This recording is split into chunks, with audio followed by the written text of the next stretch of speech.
I'm here to talk about success. The first rule of success is to have a vision. You see, if you don't have a vision of where you go, and if you don't have a goal where you go, you drift around and you never end up anywhere.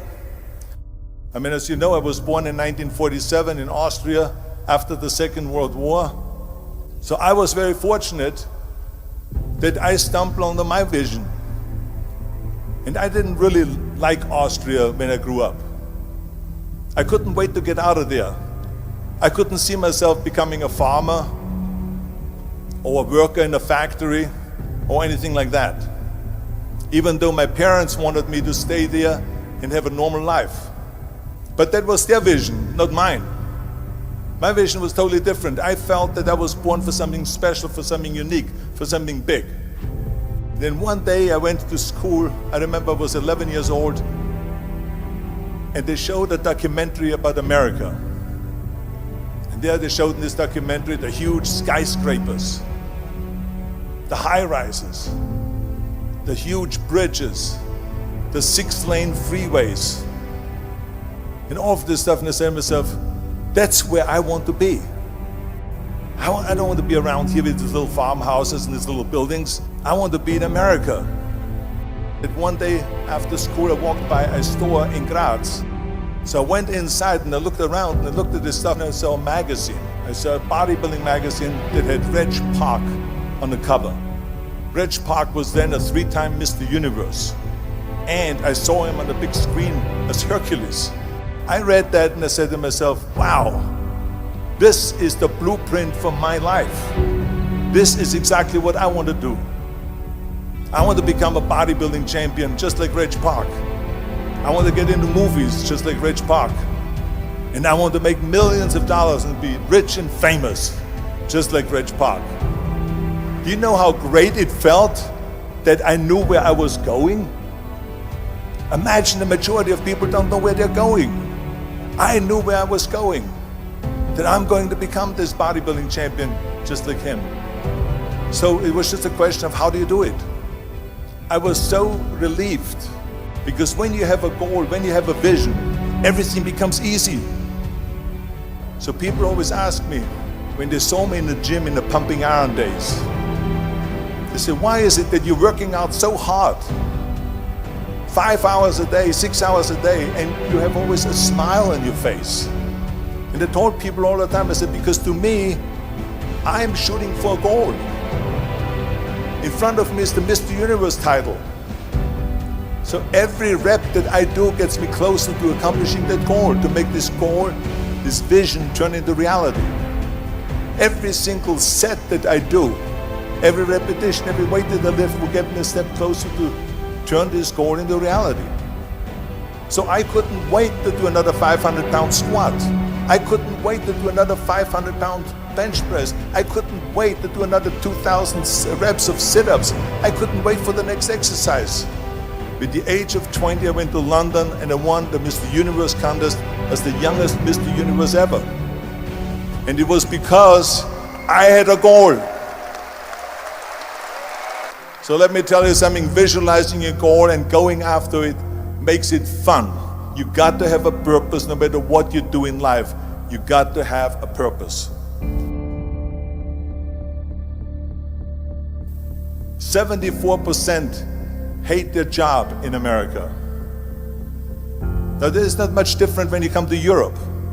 The majority of people don't like what they're doing, because they're really not doing it because they didn't have a goal and they followed this goal. They just aimlessly drift around, and then all of a sudden there's a job opening, so they get that job because you have to work. But then when you work, it's a chore. It's work. It's not fun. So if you think about, only a quarter of the people really enjoy what they're doing in life. That is unbelievable if you think about it. So I felt so blessed that I knew what I was doing. It's like a medical student that studies and knows he wants to become a doctor. You know where to go. And the same thing is also in politics. I remember that in politics, I had a very clear vision that I will be the leader of California. This is as far as I could go because I was not born in America, so I could not run for president. So being the governor of the fifth largest state,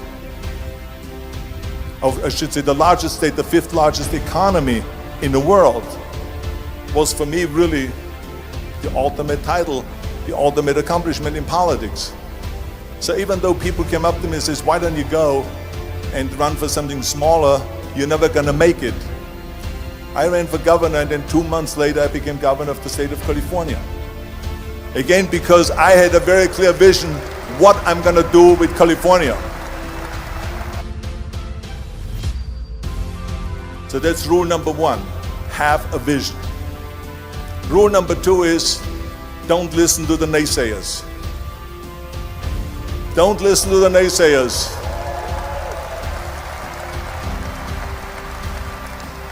Everything I ever did, the thing that I heard out of people's mouth was, that's impossible. That can't be done. Or no. That is exactly what I heard, and of course I proved to the people that it can't be done. So whenever someone said to me, it can't be done, I heard, it can be done. When they said no, I heard yes.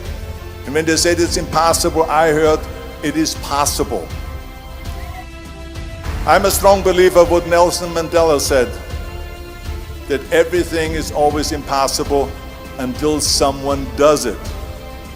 Well, I'm gonna be the one, I said to myself, I'm gonna do it and I'm gonna show it to them. Maybe it has never been done before. That's perfectly fine with me. But I'm gonna do it. And I did not listen to the naysayers. It's all about the hard work that you put in. I said to myself, in bodybuilding I worked out 5-6 hours a day. I'm going to do the same thing now for acting. And of course I went to college to study English. I studied the accent removal, acting classes, and all of this stuff all day long. I worked and I worked and I worked. And within a short period of time I made one movie called Hercules in New York, which of course went right into the toilet. But it didn't discourage me. I still had the same vision. And then all of a sudden I did Streets of San Francisco.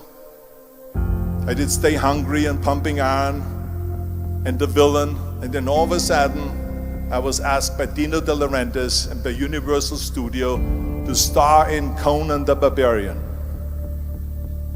And after I did Conan the Barbarian, the director at the press conference said to the press, the director was John Milius, he said to the press, if we wouldn't have had Arnold, we would have had to build one. So think about that. The very body that they said can never be sold because the time is wrong, a few years later, I'm doing Conan the Barbarian, and it was the #1 hit at the box office when it came out in the summer of '82. Think about that. And the director says, if we wouldn't have had his body, we would have had to build one. So all of a sudden, my body became an asset, not a liability. And the same thing was with Terminator. After we were finished filming Terminator, Jim Cameron said to the press, if Arnold wouldn't have had that accent and talked like a machine, I think the movie wouldn't have worked. So think about that. The body and the accent that they attacked was an asset. But I didn't listen to those losers. I didn't listen to them at all. It's just the reality of it is that you cannot listen to the naysayers. So this is a very important lesson for all of you. So when someone says, no, this is a stupid idea, you in your mind, you don't have to say it, but in your mind just say this, fuck you, you're an asshole. What do you know?